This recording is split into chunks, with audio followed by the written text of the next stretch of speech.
আজকে আমরা সলিউশন চ্যাপ্টারটা পড়বো। তো সলিউশনে একদমই প্রথমে চলে আসছি যে সলিউশন কাকে বলে। তো কি বলছে, a solution is a homogeneous mixture of two or more substances dispersed on a molecular scale which composition can be varied within a certain limit। মানে দুই বা ততোধিক কঠিন তরল বা গ্যাসীয় পদার্থের সমসত্ব মিশ্রণ যার প্রতিটি উপাদানের আপেক্ষিক পরিমাণকে একটি নির্দিষ্ট সীমা পর্যন্ত পরিবর্তিত করা যায় তাকে বলছে দ্রবণ। তো দ্রবণ দুটি অংশ হয়, কি একটা দ্রাবক আর একটা হলো দ্রাবক। তাহলে দ্রাবক প্লাস দ্রাবক ইকুয়াল টু দ্রবণ। তো এবার জানবো যে দ্রাব বা সলিউট কি, মানে সলিউশন ইকুয়াল টু তাহলে কি হলো সলিউট প্লাস সলভেন্ট। সলিউট মানে দ্রাব, সলভেন্ট মানে দ্রাবক। তো এবার জানবো যে হোয়াট ইজ সলিউট। সলিউট কি বলছে, a component that is present in a solution in a smaller amount is called solute. মানে দুটি পদার্থের সমন্বয়ে উৎপন্ন দ্রবণে যে পদার্থটির আপেক্ষিক পরিমাণ অন্যটির তুলনায় কম থাকে এবং যেটি অন্য পদার্থটির মধ্যে দ্রবীভূত অবস্থায় থাকে তাকে বলছে দ্রাবক বা সলিউট। দ্রাবক কি বলছে, the component in which solute gets dissolved and that is present in larger amount in the solution is called solvent. বলছে দুটি পদার্থের সমসত্ব মিশ্রণে উৎপন্ন দ্রবণে যে পদার্থটির পরিমাণ বেশি থাকে এবং যার মধ্যে দ্রাব্য অণুগুলি দ্রবীভূত হয় তাকে বলছে দ্রাবক। ধরো এটা চিনির জল, ঠিক আছে, চিনির জলের মধ্যে চিনিটা হচ্ছে কি দ্রাবক বা সলিউট, আর এখানে ওয়াটারটা কি হচ্ছে আমার সলভেন্ট। আর চিনির জলের যে চিনির জল যেটা পুরোটা ওটাকে বলছি সলিউশন। ক্লিয়ার? এরপরে চলে আসছি যে কী রকম কত রকমের টাইপ অফ সলিউশন হয়। তো কী কী সলিউশন হয়, গ্যাস গ্যাস হয়, গ্যাস লিকুইড হয়, গ্যাস সলিড হয়, লিকুইড গ্যাস হয়, liquid liquid, liquid solid, solid liquid, solid solid. এই এতগুলো টাইপের আমরা সলিড সলভেন্ট ভ্যারি করে আমরা সলিউশন বানাতে পারি। তো এর এক্সাম্পল কিছু হয়, জাস্ট একটু বই থেকে দেখে নিও। আর এরপরে যে জিনিসগুলো আসছে সেগুলো হলো সলিউশনের কনসেন্ট্রেশন কীভাবে ডিফাইন করা হয়, বিভিন্ন প্যারামিটার আছে, সেগুলো আমরা আগে পড়ে ফেলেছি, সেগুলো নিয়ে এখন আলোচনা করছি না। একদম চলে যাচ্ছি যে vapour pressure of a liquid, মানে দ্রবণের বাষ্পচাপ নিয়ে ডিরেক্ট আমরা আলোচনা করব। ক্লিয়ার?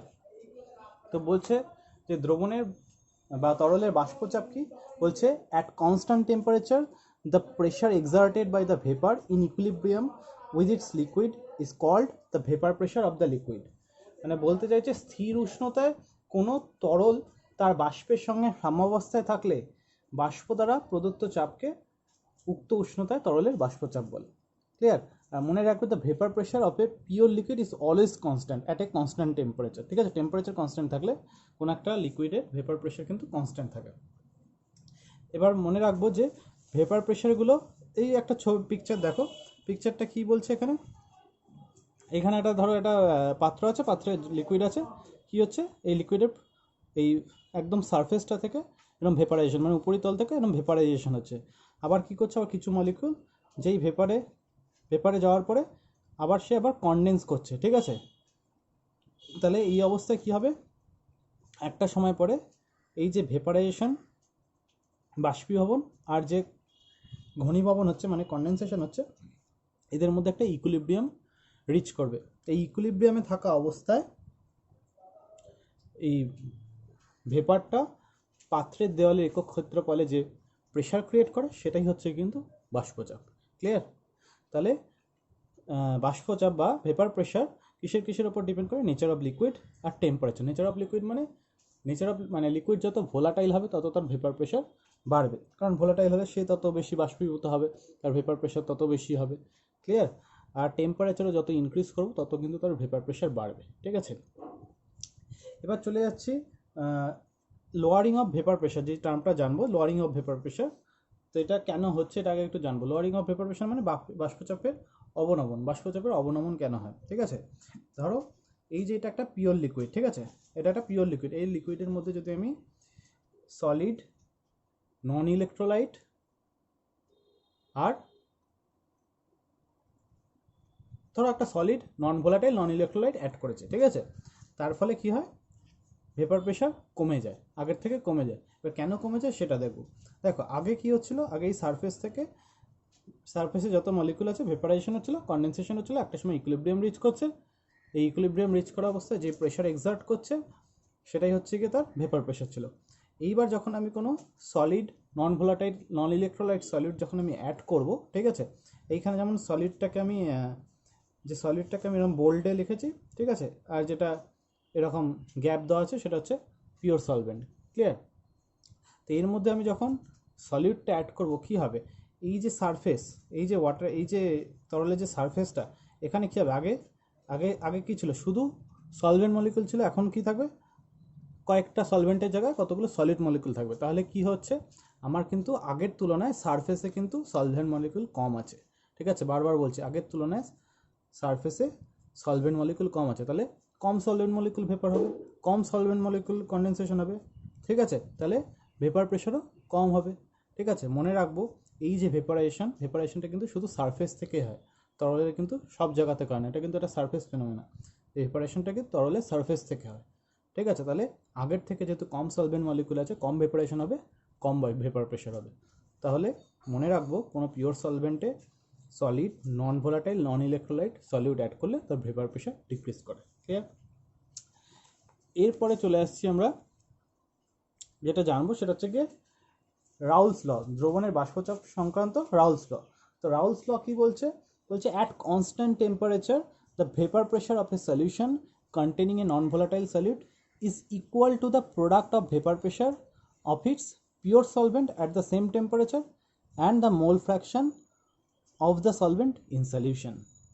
কি বলতে চাইছে, স্থির উষ্ণতায় কোনো অনুদ্বায়ী দ্রাবের দ্রবণের বাষ্পচাপ ওই উষ্ণতায় বিশুদ্ধ দ্রাবকের বাষ্পচাপ এবং দ্রবণে দ্রাবকের মোল ভগ্নাংশের গুণফলের সমান। মানে আমি যদি ধরি যে দ্রবণের বাষ্পচাপ যদি পি হয় আর দ্রাবকের বাষ্পচাপ যদি P0 হয়, মানে বিশুদ্ধ দ্রাবকের বাষ্পচাপ, আর দ্রাবকের মোল ভগ্নাংশ যদি আমার x1 হয়, তাহলে P হবে P0 ইন্টু x1। এটাই বলছে রাউলস ল, যে দ্রবণের বাষ্পচাপ আমার বিশুদ্ধ দ্রাবকের মোল ভগ্নাংশ আর তার বাষ্পচাপের গুণফলের সমান। ক্লিয়ার? তো এই P ভার্সেস মানে ভেপার প্রেশার, এটা P vapour pressure of solution versus যদি mole fraction of the solvent, যদি একটা কার্ভ আমি ড্র করি, তাহলে কার্ভের নেচার হবে এরকম, পয়েন্ট থ্রু অরিজিন, কারণ এটা y=mx। ঠিক আছে, এই নেচারের কার্ভ। ঠিক আছে, তাহলে পয়েন্ট থ্রু অরিজিন। এবার এটা কি ধরেছি, x1, এটা x1 এর সাথে করেছি মোল ফ্র্যাকশন, তাহলে এই পয়েন্টে যখন এটা কি 0, x1 0। ঠিক আছে, আর x1 যখন 1 হয়ে যাবে, মোল ফ্র্যাকশন যখন 1 হয়ে যাবে, তখন এই পয়েন্টে কাট করবে। ক্লিয়ার? এই পয়েন্টটাকে বলবো, এখানে x1 এর ভ্যালু হচ্ছে 1, এখানে x1 এর ভ্যালু হচ্ছে 0। ক্লিয়ার? তো এটাই, এই যে এই ভ্যালুটাই হচ্ছে কিন্তু বেসিক্যালি P0। x1টা ভাবো, এখানে যদি x1টা 1 হয়ে যায়, নর্মালি ইকুয়েশন দিয়ে x1টা 1 হয়ে গেলে কি হয়, পিটাই P0 হয়ে যাবে না? এটাও তো ভেপার প্রেশারই বেসিক্যালি, এইটা ভেপার প্রেশারের কার্ভ, মানে এটাও ভেপার প্রেশারেরই কার্ভ। কিন্তু এইটা যখন এখানে 1 হচ্ছে, x1টা যখন 1 হচ্ছে, তাহলে x1টা এখানে ইকুয়েশনে বসে 1, তাহলে কি হয়, P=P0 না? তাহলে দ্রবণের প্রেশারটাই হয়ে যাবে তার বিশুদ্ধ দ্রাবকের প্রেশারের সমান। তাহলে এই যেই পয়েন্টটা কাট করবে এটা কিন্তু বেসিক্যালি P0, এটা মনে রাখবে। এবার চলে আসছি যে এবার দেখলাম কি, এটা একটা সলিউশনে, একটা সলভেন্টে আমি কঠিন অনুদ্বায়ী তড়িৎ অবিশ্লেষ্য অ্যাড করলে এইরকম নেচার আসছে, তাই তো? এইবার আমি কোনো একটা সলিউশনে বা কোনো একটা বিশুদ্ধ দ্রাবকে যদি আমি এমন কোনো সলিউট অ্যাড করি যেটা নন ভোলাটাইল, এই ভোলাটাইল নেচারের হয়, ঠিক আছে, তখন তার কি হবে? ঠিক আছে, তো সেটা হচ্ছে কি এই রুলটা, যেটা বলতে চাইছি, Raoult law, when both the solute and solvent are volatile. ঠিক আছে, তার ক্ষেত্রে কি রুল হবে, বা তার ক্ষেত্রে লটা কি হবে? তার ক্ষেত্রে লটা হবে, at a given temperature the partial vapour pressure of A volatile component of a solution is equal to the product of vapor pressure of the pure component at the same temperature and its mole fraction of the solution। বলতে চাইছে কি, নির্দিষ্ট উষ্ণতায় উদ্বায়ী দ্রাবক এবং উদ্বায়ী দ্রাবক দ্বারা গঠিত দ্রবণের কোনো একটি উপাদানের বাষ্পচাপ ওই উষ্ণতায় বিশুদ্ধ উপাদানের বাষ্পচাপ এবং দ্রবণে উপাদানটির মোল ভগ্নাংশের গুণফলের সমান। আমি একটা সিম্পলি বোঝাচ্ছি, ধরো আমার দুটো কম্পোনেন্ট নিয়েছি, একটা কম্পোনেন্ট 1, একটা কম্পোনেন্ট 2, যার মধ্যে একটা হলো কি সলভেন্ট, একটা সলিড, দুটোই আমার ভোলাটাইল। তাহলে দুটোই কী করবে, দুটোই ভেপারে কনভার্ট হবে, তাহলে দুটোই তারপরে কী হবে, ঘনীভবন হবে, মানে কনডেনসেশন হবে, মানে দুটোই কিন্তু ভেপার প্রেশার এক্সার্ট করবে। তাহলে বলতে পারি যে আমার কম্পোনেন্ট 1টার ক্ষেত্রে এই P1টা হচ্ছে কি তার partial vapour pressure of component 1, ঠিক আছে? এটা কিন্তু সলিউশনের প্রেশার না, বারবার বলছি P1টা হচ্ছে কি, ওটাই বলেছে যে যে উদ্বায়ী যে নির্দিষ্ট উষ্ণতায় উদ্বায়ী দ্রাব ও দ্রাবক দ্বারা গঠিত দ্রবণের কোনো একটি উপাদানের আংশিক বাষ্পচাপ তার বিশুদ্ধ বাষ্পচাপ আর মোল ভগ্নাংশের গুণফলের সমান হবে, ঠিক আছে? এটাই বলেছে। তাহলে তার আংশিক বাষ্পচাপ কী হবে? x1 ইন্টু P10, আর কম্পোনেন্ট 2 এর ক্ষেত্রে কী হবে? P2 equal to x2 into P20। আর দ্রবণের বাষ্পচাপ কত? সেটা হচ্ছে কি টোটাল P। তাহলে P ইকুয়াল টু কি? কম্পোনেন্ট 1 এর আংশিক বাষ্পচাপ প্লাস কম্পোনেন্ট 2 এর আংশিক বাষ্পচাপ। তাহলে P1 এর জায়গায় আবার এই ভ্যালুটা আর P2 এর জায়গায় এই ভ্যালুটা আমি বসিয়ে দিতে পারি। ক্লিয়ার? তাহলে আমি লিখতে পারি P equal to x1 into P10, x2 into P20। Clear? এইবার চলে আসছি যে মোল fraction of the components in the vapour of the solution, মানে দ্রবণের উপরিস্থিত বাষ্পে দ্রাবক ও দ্রাবের মোল ভগ্নাংশ, ঠিক আছে? মানে বাষ্পের মধ্যে দ্রাবক আর দ্রাবের মোল ভগ্নাংশটা কত সেটা আমরা জানবো, ঠিক আছে? এইটা কিন্তু আমার যে x1 x2 কিন্তু আমার সলিউশনে, ঠিক আছে? এই যে x1 বা x2 এটা এই যে x1 আর x2 যে মোল ভগ্নাংশ এটা কিন্তু সলিউশনে। আমি জানবো বাষ্পে তার মোল ভগ্নাংশ বা মোল ফ্র্যাকশনটা কত। আমি ধরে নিচ্ছি কম্পোনেন্ট 1 এর মোল ফ্র্যাকশন মানে ভেপারে মোল ফ্র্যাকশন হলো কি y1 আর এর ক্ষেত্রে হচ্ছে কি y2, ঠিক আছে? এটা আমি ধরে নিচ্ছি যে মোল fraction of component of vapour 1 in vapour of component 1 mole fraction of vapour of component 2। Clear? এবার আমরা ডাল্টনের আংশিক চাপ সূত্র থেকে আমরা জানতে পারি যে partial pressure equal to total pressure into mole fraction. তাহলে এটা যদি এর পার্শিয়াল প্রেশার হয় তা আমি এটাও বলতে পারি যে তাহলে মোল ফ্র্যাকশন ইকুয়াল টু কী হবে? Partial pressure by total pressure হবে। তাহলে মোল ফ্র্যাকশন ইকুয়াল টু কি? Partial pressure of that component P1 by total pressure P। আবার P এর জায়গায় ভ্যালুটা আর P1 এর জায়গায় ভ্যালুটা P এর জায়গায় ভ্যালুটা বসালাম। আবার সিমিলারলি কম্পোনেন্ট 2 এর মোল ভগ্নাংশ কত বা মোল ফ্র্যাকশন কত? y2। তাহলে y2 ইকুয়াল টু আবার কী হবে? Partial pressure of that component by total pressure. এখানে সেই ভ্যালুগুলো আমি পুট করে দেবো, তো এইরকম ইকুয়েশন আসবে। এরপরে চলে যাচ্ছি যে পার্টটায়, এখানে একটা প্লট দেখবো, ঠিক আছে? এটা পার্টিকুলারলি যেই বা যাই হোক মেনলি জয়েন্টের জন্য লাগে, একটু বলেই দিচ্ছি আমি যে কী বলছে। Plot of vapour pressure of a solution versus mole fraction, ঠিক আছে? তাহলে ভেপার প্রেশার আর মোল ফ্র্যাকশনের সাথে একটা কার্ভ করব। কার ক্ষেত্রে? এইরকম, যার ক্ষেত্রে এরকম দুটোই ভোলাটাইল হবে, সলভেন্ট সলিড দুটোই ভোলাটাইল হবে, এইসব ক্ষেত্রে করব। তো এবার কি পাচ্ছে আমার মেন ইকুয়েশনটা কি? আমি এটা জানি যে P ইকুয়াল টু ওই x1, এই যে ইকুয়েশনটা যেটা P equal to x1 P10 plus x2 P20, এটা আমার জানা আছে। তা আমি এই বরাবর নিচ্ছি আমি ভেপার প্রেশার, এই বরাবর মোল ফ্র্যাকশন, ঠিক আছে? ভালো করে বুঝবে। তাহলে আমার যখন x1টা 1 হবে, মানে x1টা 1 মানে পিওর কম্পোনেন্ট, শুধু সলিউশন আমার পিওর কম্পোনেন্ট আছে, তাই তো? ওর মোল ফ্র্যাকশন, কারণ আমরা জানি দুটো কম্পোনেন্টের মোল ফ্র্যাকশন বা যতগুলো কম্পোনেন্ট থাকে তাদের মোল ফ্র্যাকশনের সমষ্টি সবসময় 0 হয়। তাহলে যদি x1টা 1 হয় তাহলে কী হবে? x2 0। তাহলে আমার x2 কম্পোনেন্ট মানে শুধু বিশুদ্ধ মানে কম্পোনেন্ট 1 আছে, তাই তো? পিওর কম্পোনেন্ট 1 আছে। তাহলে আমি x1 1 ধরলে আমি এখানে ভ্যালুটা বসিয়ে দেখি, x1 যদি 1 বসাই তাহলে P1 ইকুয়াল টু কী আসবে? P1 0। ক্লিয়ার? আর P2 ইকুয়াল টু কী আসবে? 0, কারণ x2টা 0। ক্লিয়ার? তাহলে টোটাল প্রেশারটা কত হবে? P1 0। তাহলে আমি লিখতে পারি যখন x1 ইকুয়াল টু 1, যখন x1 ইকুয়াল টু 1 তখন total pressure of the solution equal to কী হবে? P1। ক্লিয়ার? তাহলে যদি আমি P1 ভার্সেস x1 যদি একটা প্লট করি, মানে প্রেশার ভার্সেস এই x1 যদি একটা প্লট করি, ঠিক আছে, তখন সেটা কী হবে? পয়েন্ট থ্রু অরিজিন যাবে, ঠিক আছে? সেটা যাবে এই বরাবর। ক্লিয়ার? এই বরাবর এটা যাবে, যেখানে কাট করবে ও ধরো এইখানে কাট করছে, ঠিক আছে? এইখানে কাট করলে আমি এখানে একটা ধরে নিচ্ছি যে x1 এর ভ্যালু 0, এখানে x1টা 1, এটা ধরে নিচ্ছি, ঠিক আছে? না তো বলতে পারবো না। x1টা এখানে 0, যখন 0 তখন এই পয়েন্ট, যেহেতু এটা y equal to mx plot, তাই এটা পয়েন্ট থ্রু অরিজিন যাবে।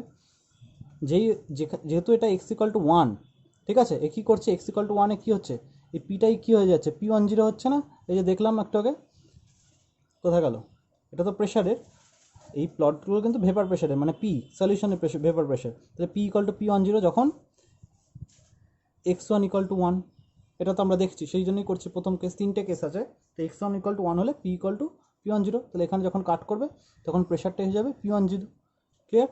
সিমিলারলি x2 ইকুয়াল টু যখন 1 ধরবো, তো এখানে x2 জায়গায় 1 বসে p2 ইকুয়াল টু p20 আসবে, আর p1টা 0 হবে, তাহলে pটা হবে p20। তাহলে আমি p2 ভার্সেস x2 যখন কার্ভ করব, দেখো এখানে দেখো উল্টোটা আছে, যখন x1টা 1 হবে তাহলে কি মানে একদম নিয়ম মতো কি হবে, x2টা 1 হতেই হবে, কারণ x1 plus x2 equal to 1। তাহলে x1 যখন 0 x2 1, আর x1 যখন 1 তখন x2 0। তাহলে x2 যখন 0 তখন তার কার্ভটা শুরু হবে কোথা থেকে, এই পয়েন্ট থেকে, পয়েন্ট থ্রু অরিজিন, এটাও y equal to mx curve. এটাকে কোথায় কাট করবে, এইখানে, এখানে যখন কাট করছে তখন তার ভ্যালু কত, x2 ইকুয়াল টু 1, তাহলে x2 ইকুয়াল টু 1 হলে আবার কী হয়, প্রেশারটা আবার p20 হয়ে যায়, তাহলে এটা p20।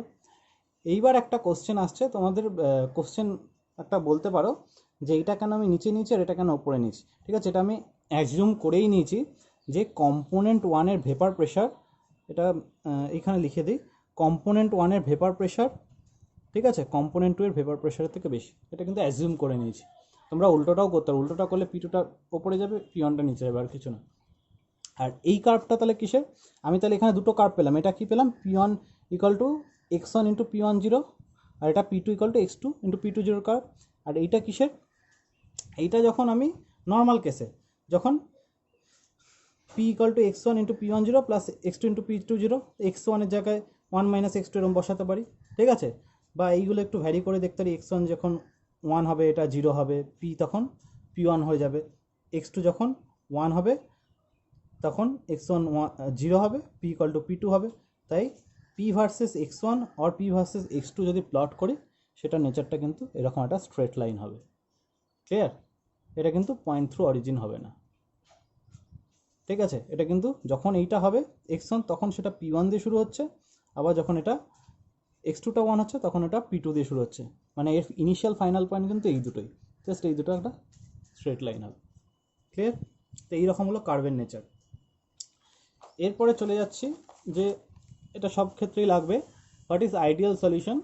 আইডিয়াল সলিউশন কি বলছে, a solution obeys Raoult law of vapor pressure at all temperature and concentration is known as ideal solution।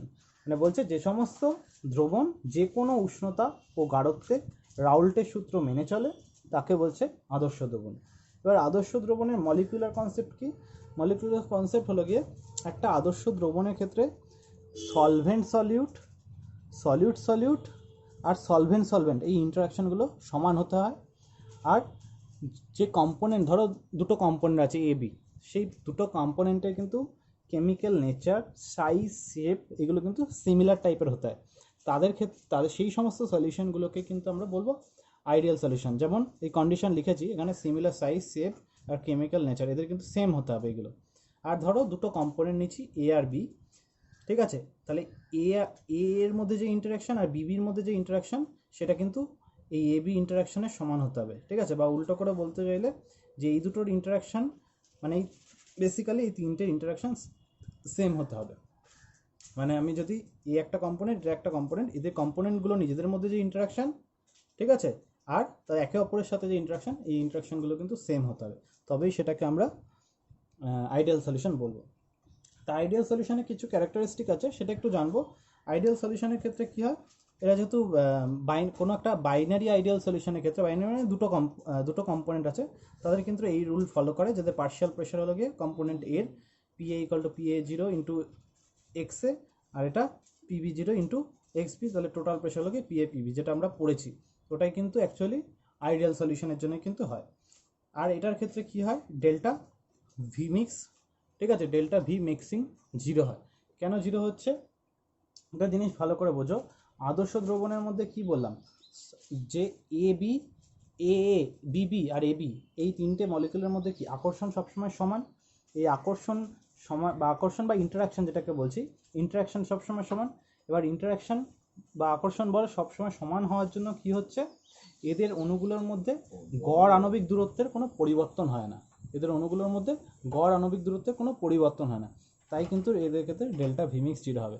মানে সে ধরো 10 ml পিওর লিকুইড এ আর 20 ml পিওর লিকুইড বি মেশালে কিন্তু আমরা 30 ml রেজাল্টিং সলিউশন পাবো। যে রেজাল্টিং সলিউশনটা হবে তাদের কিন্তু ভলিউম হবে কিন্তু 30 ml, তার বেশি বা কম হবে না। যদি এটা নন আইডিয়াল সলিউশন হতো তাহলে এই ভলিউমটা কিন্তু 30 ml কম বা বেশি হতো, কারণ তাদের মধ্যে আন্তরাণবিক দূরত্ব কিন্তু চেঞ্জ হয়।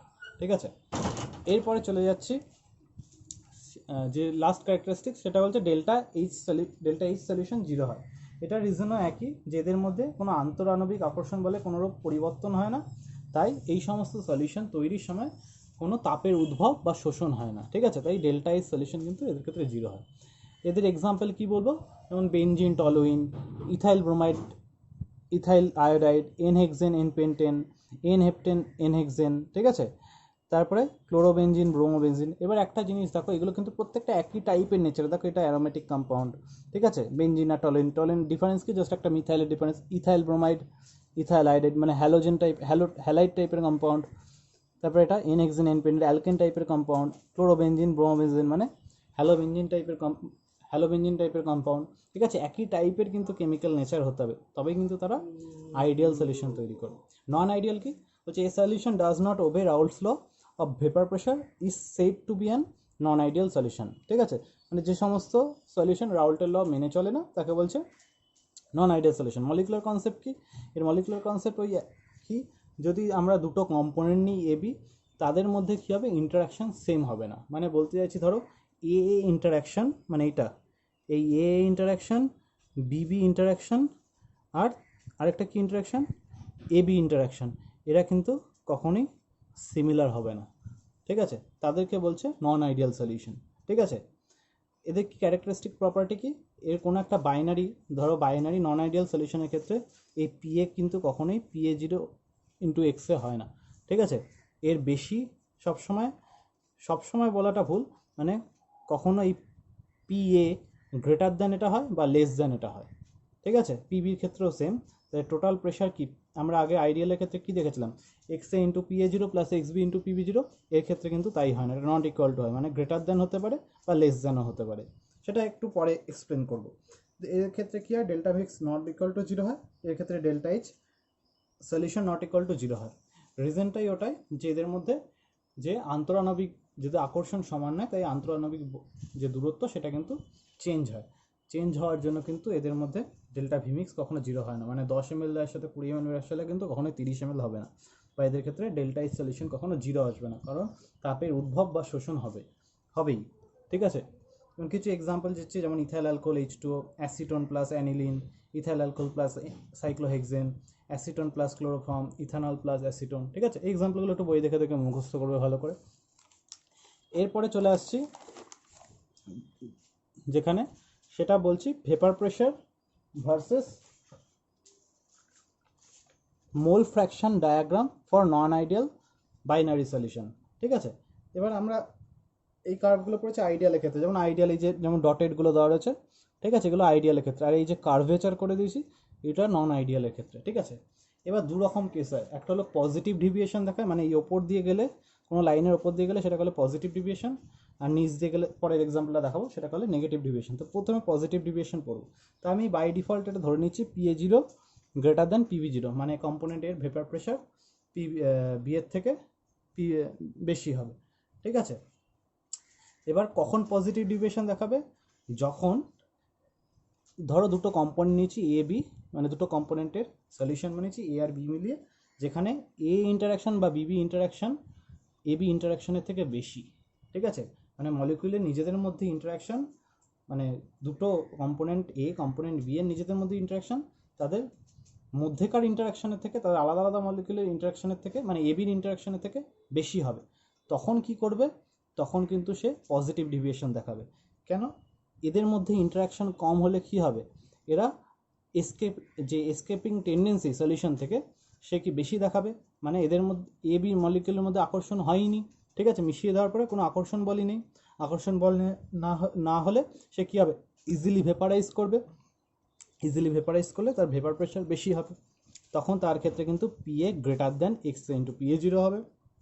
মানে আমরা যে পার্শিয়াল প্রেশারটা ভাবছি সেটা কিন্তু এক্সপেক্টেডের থেকে বেশি হবে। ঠিক আছে, কারণ তাদের মধ্যে কোনো আকর্ষণ বল নেই, সে কিন্তু ইজিলি এসকেপ করবে সলিউশন থেকে। সিমিলারলি পিবি এর ক্ষেত্রেও তাই হবে, টোটাল ভেপার প্রেশারও কিন্তু এদের থেকে বেশি হবে, তাই কিন্তু এরকম পজিটিভ ডিভিয়েশন দেখায়। তো কিছু এক্সাম্পল দিয়েছে এখানে, ethanol, acetone, ethyl alcohol, n hexane, ethyl alcohol water, এটা দিয়েছে যেমন diethyl ether acetone, acetone CH2, CCl3, ethyl alcohol, ঠিক আছে। তো এইখানে একটা একটু এক্সাম্পলটা ভালো করে বোঝাই। ধরো আমি এনহেক্সেন আর ইথানলের আমি একটা সলিউশন বানিয়েছি, যেখানে ইথানল হলো গিয়ে পোলার, ঠিক আছে, এটা নিজেদের মধ্যে হাইড্রোজেন বন্ড করে রয়েছে, আর এ কি একটা নন পোলার মলিকুল, ঠিক আছে। এই মলিকুলটা এনহেক্সেনটা হলো কি একটা নন পোলার মলিকুল, ঠিক আছে। এদের মধ্যে কিন্তু লন্ডন ফোর্স অফ ইন্টারাকশন কাজ করে, ঠিক আছে, উইক ফোর্স। আর এর মধ্যে কিন্তু এটা স্ট্রং হাইড্রোজেন বন্ডিং কাজ করছে এদের মধ্যে, মানে এখানে এ ইন্টারাকশন বিবি ইন্টারাকশন ভালো। এবার যখনই আমি এই পোলার আর নন পোলারকে মিশিয়ে দেবো, কী করবে এই নন পোলার মলিকুল এর মধ্যে কিছুটা ঢুকে গিয়ে ইথানল মলিকুলের ভেতরে ঢুকে গিয়ে কয়েকটা হাইড্রোজেন বন্ড ভেঙে দেবে, ঠিক আছে, যেটা থার্মোডাইনামিক্যালি ফেভারেবল নয়। থার্মোডাইনামিক্যালি ফেভারেবল না হলে ডেল্টা এইচ কী হয়, পজিটিভ হয়, যেটা এন্ডোথার্মিক। তাই এর ক্ষেত্রে তাপের কী হবে, এন্ডোথার্মিক রিঅ্যাকশনে কী হয়, তাপের শোষণ ঘটে, ঠিক আছে, তাপের শোষণ ঘটবে। তো এটাই হচ্ছে কি রিজন। তাহলে কি হচ্ছে, এর মলিকুলগুলোর মধ্যে ঢুকে কয়েকটা এর ইন্টারাকশন ভেঙে দিচ্ছে, ঠিক আছে। তাই এ আর বি মলিকুলের মধ্যে কিন্তু সেরকম ইন্টারাকশন থাকে না, যেহেতু পোলার একটা নন পোলার, ঠিক আছে, ইন্টারাকশন সেরকম থাকে না, তাই এদের এসকেপিং টেন্ডেন্সি হাই হয়, এদের ভেপার প্রেশার এক্সপেক্টেডের থেকে বেশি হয়, যতটা ভাবি তার থেকে বেশি হয়। ক্লিয়ার? এইবার দেখব যখন আমাদের ভেপার প্রেশার মানে মানে নেগেটিভ ডিভিয়েশন দেখাবে, মানে যেটা এক্সপেক্ট করছে তার থেকে কম দেখাবে, কখন দেখাবে। আমি এখানে বাই ডিফল্ট একটা ধরে নিয়েছি, PA = PB0, যেরকম নর্মাল হয় ডটেড দিয়ে দেখিয়েছি, ঠিক আছে। আর এই দেখো নিচ দিয়ে গেছে এই কার্ভগুলো, মানে এটা নেগেটিভ ডিভিয়েশন দেখাবে, ঠিক আছে। এবার নেগেটিভ ডিভিয়েশন কেন দেখাচ্ছে, মনে রাখবো যখন দুটো কম্পোনেন্ট এ বি দুটো কম্পোনেন্ট নিয়েছি, সেখানে এ বি ইন্টারাকশান যদি এ অর বিবি ইন্টারাকশানের থেকে বেশি হয়, তখন কি করবে, তাহলে ওদের মধ্যে অ্যাট্রাকশন ফোর্স বেশি, তারা কি করবে, তারা ভেপারাইজেশন হতে চাইবে না। ভেপারাইজেশন হতে না চাইলে তার ভেপার কম হবে, ভেপার প্রেশার কম হবে, ঠিক আছে। তাই এরা এরকম নেগেটিভ ডিভিয়েশন দেখাবে। তাই এদের ক্ষেত্রে কি হবে, নর্মাল ধরো এর ক্ষেত্রে কী হবে, PA হবে গিয়ে XA × PA0, similarly PB < XB × PB0, আর টোটাল প্রেশার হবে PA + PB0, এরকম হবে। ক্লিয়ার? তো টোটাল ভেপার প্রেশার কম হবে, তাই এগুলো কিন্তু সব এরকম নিচ দিয়ে গেছে। ক্লিয়ার? তো এখানে কিছু এক্সাম্পল দিচ্ছি, যেমন পিরিডিন অ্যাসিটিক অ্যাসিড, এটার নাম কি, ক্লোরোফর্ম প্লাস, এটা অ্যাসিটোন আছে, ঠিক আছে, সাইডে লেখা হয়ে গেছে অ্যাসিটোন CH3COCH3, এটা chloroform diethyl ether water HNO3 H2HCl, ঠিক আছে। মানে একটা এক্সাম্পল দিই, যেমন ইথানল বলছি, ক্লোরোফর্ম আর অ্যাসিটোনের মধ্যে কী হচ্ছে, এরকম হাইড্রোজেন বন্ডিং তৈরি করছে, মানে এটা ধরো A মলিকুল, এটা ধরো B মলিকুল, এরা নিজেদের মধ্যে কিন্তু কোনো হাইড্রোজেন বন্ডিং হয় না, ক্লোরোফর্মের বা অ্যাসিটোনের নিজেদের মধ্যে কোনো হাইড্রোজেন বন্ডিং নেই, তাদের মধ্যে ইন্টারাকশন ফোর্স আছে, কিন্তু সেই ইন্টারাকশন ফোর্সের থেকেও কিন্তু এই ইন্টারাকশন ফোর্স অনেক বেশি স্টেবল, বা ভালো করে বলে অনেক বেশি ইন্টারাকশন ফোর্স কাজ করে হাইড্রোজেন বন্ডিংয়ের জন্য, ঠিক আছে। তাই কিন্তু এরা কী করে, মলিকুলকে নিজেকে ধরে রাখে, মানে ইন্টারাকশন বেশি, এদের কিন্তু এসকেপিং টেন্ডেন্সি কিন্তু খুব লো, তাই ভেপারাইজেশন সহজে হয় না। আর এদের ক্ষেত্রে এই প্রসেসটা কিন্তু থার্মোডাইনামিক্যালি ফেভারেবল, ডেল্টা এইচ হয় নেগেটিভ, ঠিক আছে, এটা একটা এক্সোথার্মিক প্রসেস। ক্লিয়ার? এরপরে চলে আসছি যে অ্যাজিওট্রপিক মিক্সচার বা কনস্ট্যান্ট বয়েলিং মিক্সচার, ঠিক আছে। আর আগে একটা জিনিস বলে দিই, একটু জাস্ট আমি যখন বলেই ফেলেছি একটু বলে নিই যে আদর্শ দ্রবণ আর অনাদর্শ দ্রবণের পার্থক্য কী। তো পার্থক্যগুলো যেই ক্যারেক্টারিস্টিক বলেছিলাম, সেই ক্যারেক্টারিস্টিকগুলো বলবো, যেমন ডেল্টা ভি মিক্স 0 হয়, delta me mix ≠ 0, delta is solution 0, delta is ≠ 0, ঠিক আছে। আদর্শ এবং রাউল্টের সূত্র মেনে চলে, অনাদর্শ এবং রাউল্টের সূত্র মেনে চলে না, ঠিক আছে। আর কি, আদর্শ দ্রবণের অণুগুলোর মধ্যে আকর্ষণ বল সমান, ঠিক আছে, দ্রাবক আর দ্রাবক আকর্ষণ বল সমান। অনাদর্শ দ্রবণের ক্ষেত্রে কিন্তু আকর্ষণ বলগুলো বা ইন্টারাকশন ফোর্সগুলো সেম হয় না। ক্লিয়ার? এবার চলে আসবে অ্যাজিওট্রপিক মিক্সচার বা কনস্ট্যান্ট বয়েলিং লিকুইড মিক্সচার। তো কি বলছে, a mixture of completely miscible liquid which boils at a definite temperature and pressure producing a vapor with the same composition as that of the mixture is called an azeotropic mixture। বলছে যে সমস্ত তরল মিশ্রণ স্থির উষ্ণতায় ও চাপে অপরিবর্তিত সংযুতিতে পাতিত হয়, অর্থাৎ তরল মিশ্রণ ও পাতনে উপস্থিত বাষ্পের সংযুতি এক হয় তাদের অ্যাজিওট্রপিক মিক্সচার বলে। বলছে ধরো দুটো মিক্সচারকে আমি দুটো সলিউশনকে আমি বা যাই হোক দুটো কম্পোনেন্টকে আমি মিশিয়েছি, মেশানোর ফলে তাদের তরলে যে কম্পোজিশন তাদের ভেপারেও কম্পোজিশনটা কিন্তু সেম হবে। মানে ধরো 60:40 যদি আমি মেশাই সলিউশনে, তার ভেপারও কিন্তু 60:40 থাকবে তাদের কম্পোজিশন। সেই সমস্ত সলিউশনগুলো একটা পার্টিকুলার টেম্পারেচারে কিন্তু বয়েল করবে বা পাতিত হবে, সেগুলোকে বলছে কিন্তু অ্যাজিওট্রপিক মিক্সচার। এক্সাম্পল দিই, যেমন বলি একটা এক্সাম্পল, যেমন ওয়াটার আর যেমন এই এক্সাম্পলটা একটু বলি, যেমন নর্মাল ইথানলের বয়েলিং পয়েন্ট হলো 351.45 কেলভিন আর ওয়াটারের হচ্ছে গিয়ে 373 কেলভিন। এদের যদি মিক্সচার করি, যেমন 95.6% ইথানল আর ওয়াটার যদি 4.4% নিই, তাহলে এরা কিন্তু 351.32 কেলভিনে কিন্তু বয়েল করে। দেখো যে এটা কিন্তু পার্টিকুলার টেম্পারেচার, যেই টেম্পারেচারটা কিন্তু এই দুটোর সাথে সেম নয়। ঠিক আছে, এদেরকে বলছে অ্যাজিওট্রপিক মিক্সচার। এই অ্যাজিওট্রপিক মিক্সচার দু রকমের হয়, একটা মিনিমাম বয়েলিং অ্যাজিওট্রপ, একটা ম্যাক্সিমাম বয়েলিং অ্যাজিওট্রপ। ঠিক আছে, বা সর্বনিম্ন স্ফুটনাঙ্কের অ্যাজিওট্রপিক মিক্সচার আর সর্বোচ্চ স্ফুটনাঙ্কের অ্যাজিওট্রপিক মিক্সচার। এবার সর্বনিম্ন স্ফুটনাঙ্কের অ্যাজিওট্রপিক মিক্সচার কাকে বলছে? যে a minimum boiling azeotrope consist of two miscible liquid pairs shows a large positive deviation from Raoult law। মানে যে সমস্ত সলিউশনগুলো রাউল ল অনুসারে পজিটিভ ডিভিয়েশন দেখায় তাদেরকে বলছে মিনিমাম বয়েলিং অ্যাজিওট্রপ। দ্য বয়েলিং, এই লাইনটা খুব ভালো করে মনে রাখো, the boiling point of the mixture is lower than either of the pure compounds. মানে সেই সমস্ত সলিউশনের বয়েলিং পয়েন্ট বা স্ফুটনাঙ্ক তার যে দুটো কম্পাউন্ড আছে তার থেকে কিন্তু সবসময় কম হবে। যেমন এই কেসটা ইথানল আর ওয়াটারের কেসটা বলেছিলাম, ইথানলে 351.45, এটা 371, এটা 351.32 কেলভিন, মানে এই দুটোর থেকে কিন্তু কম। ম্যাক্সিমাম বয়েলিং অ্যাজিওট্রপ কোনটা বলছি? এই maximum boiling azeotrope contains completely miscible liquids pair and shows a large negative deviation from Raoult law। মানে রাউল লতে যে নেগেটিভ ডিভিয়েশন দেখে তাদেরকে বলছে ম্যাক্সিমাম বয়েলিং অ্যাজিওট্রপ। ঠিক আছে, নেগেটিভ ডিভিয়েশন যারা দেখায়। ঠিক আছে, আর the BP of the mixture is higher than either of the pure components. এই লাইনটা মুখস্থ রাখবে যে দুটো কম্পোনেন্টের থেকে এর বিপি কিন্তু বেশি হবে অ্যাজিওট্রপ মিক্সচারটা। যেমন HNO3 359 কেলভিন, H2O 373 কেলভিন, এদের অ্যাজিওট্রপিক মিক্সচারটার বয়েলিং পয়েন্ট কিন্তু 393.5 কেলভিন, মানে এই দুটোর থেকে কিন্তু বেশি। যেখানে HNO3 আছে 68%, ওয়াটার 32%। ক্লিয়ার? তাহলে এই দুটোর থেকে কিন্তু বেশি। ক্লিয়ার?